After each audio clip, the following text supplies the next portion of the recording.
Hello again and welcome. We're going to be talking in this episode about the extent to which we are our brother's keeper. How responsible are we to our brothers and sisters in this world? And for what are we responsible to them?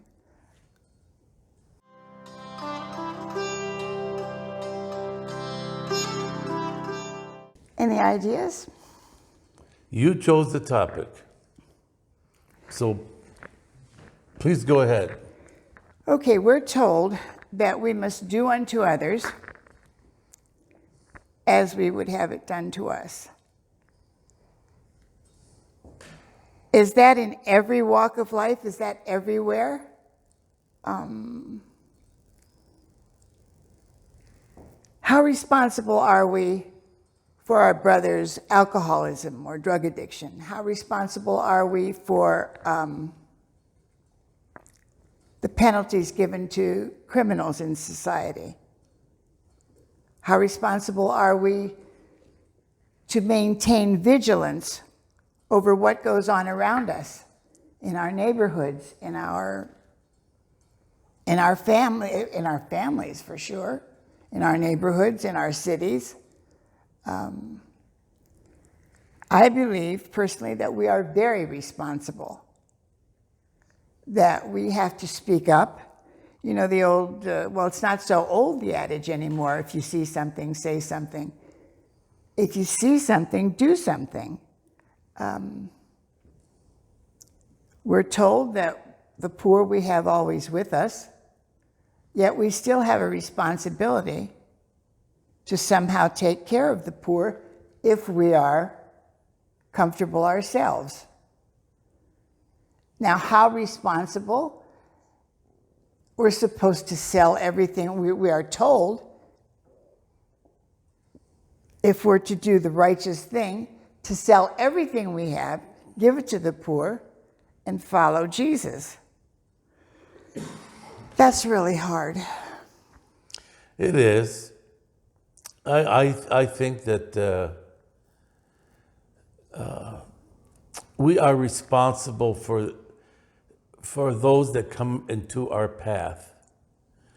Like this weekend, Lynn and I, we like to adventure here and there every once in a while, and we went to this little bakery, and there was a young man from Libya, very, very sweet boy. Personable, happy. And before we left, I gave him my phone number, and I said, if you need anything at all, please don't hesitate to give me a call. He's here all alone with no family. I'm sure he's a Muslim. But that's not my script.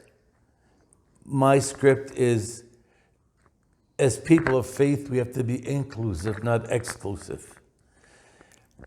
And I think that when people are across our path, we have a responsibility to lift them up if they have fallen down or if they're broken or bent. We've done that before, though, and I just got reminded of the one time when someone mentioned, a friend of mine mentioned to me that someone that she knew was being thrown out of his home and just needed a place to stay for a few days. Remember Randolph? Yeah. And so I felt bad about it. He was a 19-year-old young man. And we invited him to stay with us in our house, in our home in Chicago. Oh no, in Montreal. And we had a nice room downstairs in the family room that was sort of made into a bedroom, and he fixed it all up for himself, which I thought was really strange since he was going to be there for a couple of days. And then he decided he didn't want to move out. And then I came home and found him wearing my clothes.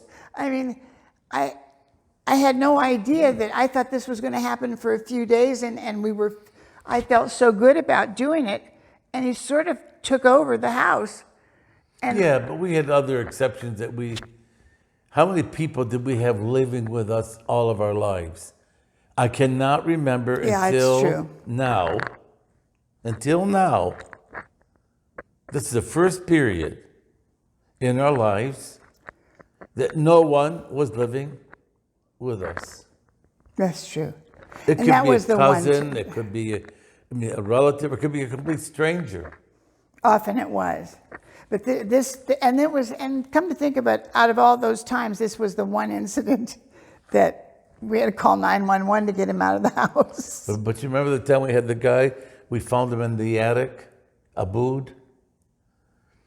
And he ended up helping set the house up. Oh yeah, he was living in our attic before we knew it. Yeah, before we knew it. The house was relatively large in Montreal, and it was 3 stories, and the attic was kind of remote from the rest of the house. And he had come over to do some work one day, and we thought he was gone, but he'd sort of set himself up in the attic and would come down when we didn't know it, and finally made us aware of his presence. But and we did feel responsible. We did feel responsible for him. I probably believe, and I hope that God doesn't negate this when I say it. There are scores of people that we set on their path throughout our many years of being who we are in the community, not just because I'm a priest and you're the wife of a priest. You would give away your shirt if you had to. I mean, it's the way you are. Remember about Fuad? Mm-hmm. I mean, I have so many stories to tell. We raised a girl that she met when she was working for the government anti-poverty program in Toledo. And we put her through high school. And I mean, I could tell scores of stories.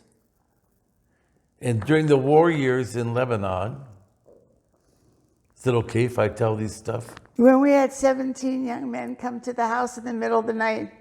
Hey, we're getting awful self-righteous. We're talking about how wonderful we've been. No, it's just an example. I don't feel that we're pounding our back. Go ahead. I sort of do. Refer to the story. No, I sort of do. What? That we're being self-righteous? Yeah, I feel like that we're doing that. That's not what I meant. That's not how I meant this to get off on this subject. We're supposed to do that. We're supposed to do that and more. So I want to get away from that. How can we do it now? We don't have anybody living with us now. So right now, what can we do to be responsible for our brothers? How can we be our brother's keeper right now?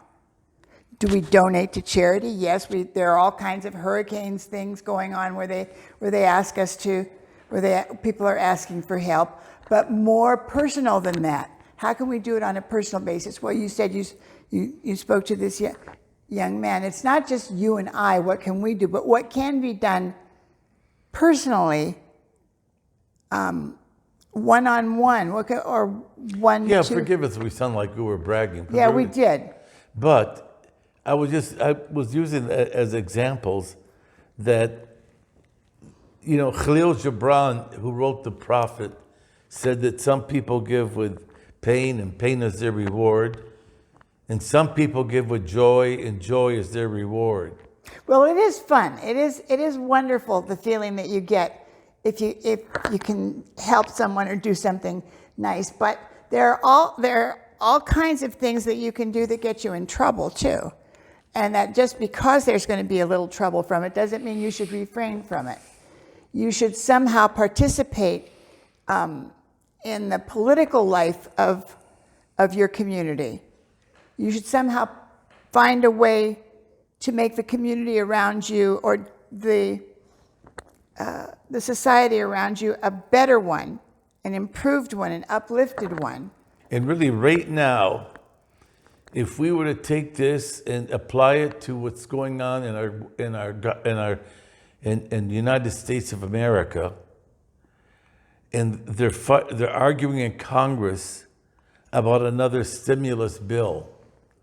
Well, the virus has devastated economically America. It is Congress has to do that. They have to make sure that our people just don't starve. You know, the stimulus bill should lift people up and help them through this crisis until they can get back to work. Then we should participate by somehow So the government adding to is- that, write to that, call someone, get a message to our congressperson, get a message to our senator. We can't just tell what can be done without doing it ourselves. I know, but we do write and we do speak. People know that we're out there, and I think everyone should do what they can do to reach out and touch people with a little touch of grace, because God has blessed us all so richly. Yes, we have to set boundaries, but at the same time, there's no greater joy in touching people with a moment of grace and lifting them up. It's called by biblical scholars, the last will and testament of Jesus Christ. When he gave that wonderful talk to his disciples before going to his passion, and he said, and you know the wonderful lines, I was hungry and you fed me. I was naked and you clothed me. I was in prison and you visited me. And they said, when did we do all of that, Master? He says, inasmuch as you have done it to the least of these my brethren, you have done it unto me. He continued and he said, I was hungry and you fed me not. I was thirsty and you gave me no water. I was in prison and you visited me not. So when do we do that, Master?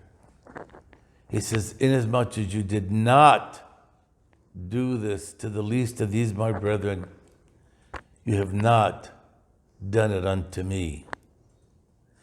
Well, there can't be any greater stimuli for us to do good towards others than these words of Jesus to inspire us to touch people with grace, to go out of our way. You know, it's easy to write a check. It's much more difficult to reach out and give your time to someone, to visit somebody who's grieving, to go to the hospital, to reach out and help a broken person. You know, there is even the saying from Isaac the Syrian. He says, if you see your brother naked, clothe him with the mantle of your love. So we have, through our Christian faith, we have the best gifts from Christ on how we are more fully human. And you know that saying from Les Miserables, the last line, to love another person is to see the face of God, because God is in the face of every human person. Hesitate not to touch others with a touch of grace by your love. In the name of the Father, and the Son, and the Holy Spirit. Amen. If you like this video, please hit the thumbs up but on your iPad, your iPhone or whatever, put also the subscribe button. Please subscribe and push the notification so you'll know when we do these videos when they come out. Thumbs up, subscribe, notification. Remember those three things, and I'd be very grateful. God bless you.